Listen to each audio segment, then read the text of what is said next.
Welcome to the deep dive.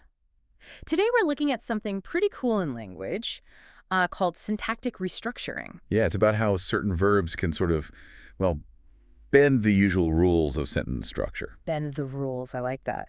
So we're going to unpack what these restructuring verbs actually are, right? Exactly. And how they can, switch up the word order in ways you might not expect. And figure out what it tells us about how language is wired underneath. hmm Think of it like normally clauses in a sentence are pretty self-contained units. Okay. But these restructuring verbs, they act like a bridge, almost.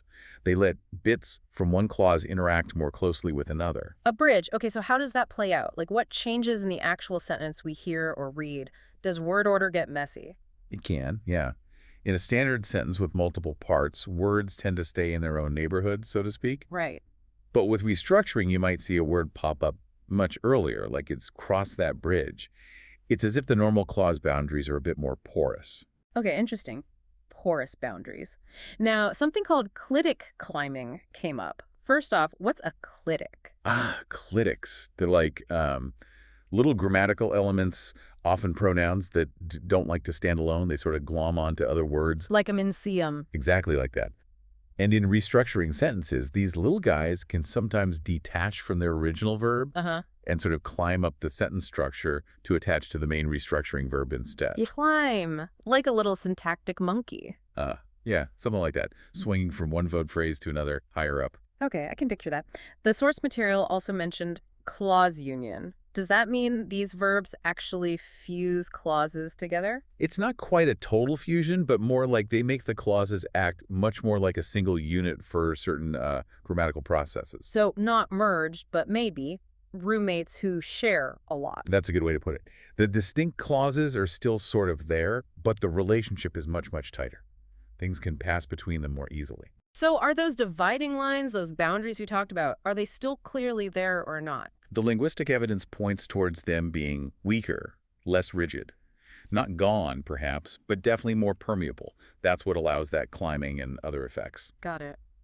Are there specific verbs that do this? Or is it random? Oh no, it's specific types. Languages like, say, German or Italian are classic examples. Hmm. You often find modal verbs doing this like want to, can, must. Ah, okay. Verbs about possibility or necessity. Right. And also sometimes verbs about starting, stopping, or continuing an action as spectral verbs. They seem predisposed to link tightly with the verb describing the action itself. That makes sense.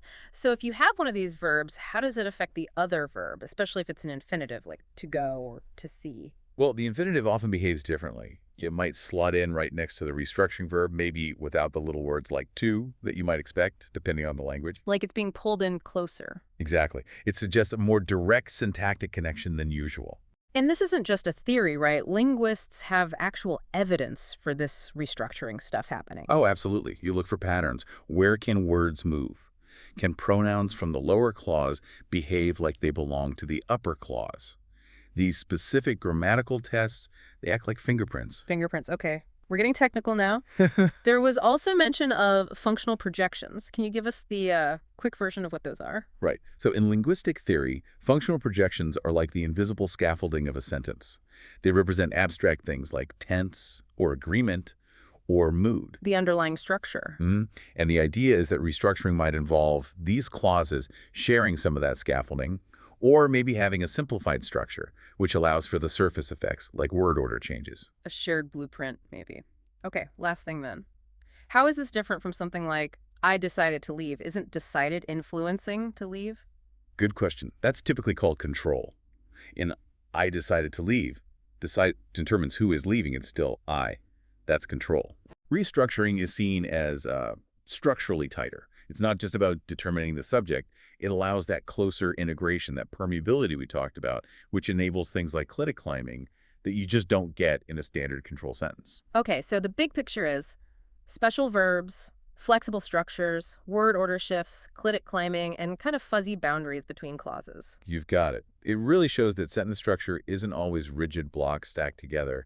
It can be much more dynamic and interconnected. Yeah, it makes you realize there's a lot going on under the surface, even in simple sentences. A really intricate system. Definitely. Well, hopefully this deep dive gave you a clearer picture of this fascinating bit of linguistic machinery. Thanks for joining us.